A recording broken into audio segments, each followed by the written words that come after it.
தம் சீடர்களுடன் பந்தியமர்ந்த இயேசு உள்ளம் கலங்கியவராய், உங்களுள் ஒருவன் என்னை காட்டிக் கொடுப்பான் என உறுதியாக உங்களுக்கு சொல்கிறேன் என்று திட்டவட்டமாக கூறினார். யாரை பற்றி அவர் இப்படி கூறினார் என்று தெரியாமல் சீடர்கள் குழப்பமுற்று ஒருவரை ஒருவர் நோக்கினார்கள். இயேசுவின் சீடருள் ஒருவர் அவர் அருகில் அவர் மார்பு பக்கமாய் சாய்ந்திருந்தார்.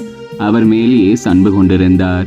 சீமோன் பேதுரு அவருக்கு சைகை காட்டி, யாரை பற்றி கூறுகிறார் என கேள் என்றார்.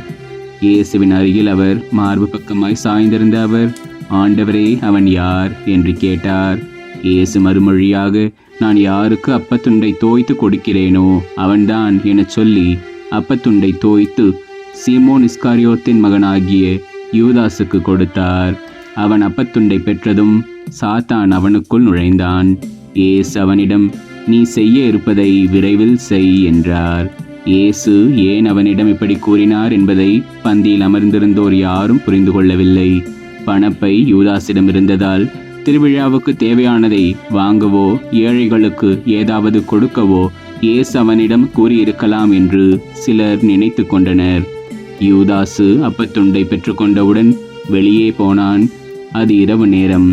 அவன் வெளியே போன பின் இயேசு, இப்போது மானிட மகன் மாட்சி பெற்றுள்ளார், அவர் வழியாக கடவுளும் மாட்சி பெற்றுள்ளார். கடவுள் அவர் வழியாக மாட்சி பெற்றாரானால் கடவுளும் தம் வழியாய் அவரை மாட்சிப்படுத்துவார். அதையும் உடனே செய்வார். பிள்ளைகளே, இன்னும் சிறிது காலமே உங்களோடு இருப்பேன். நீங்கள் என்னை தேடுவீர்கள், ஆனால் நான் போகும் இடத்திற்கு உங்களால் வர இயலாது.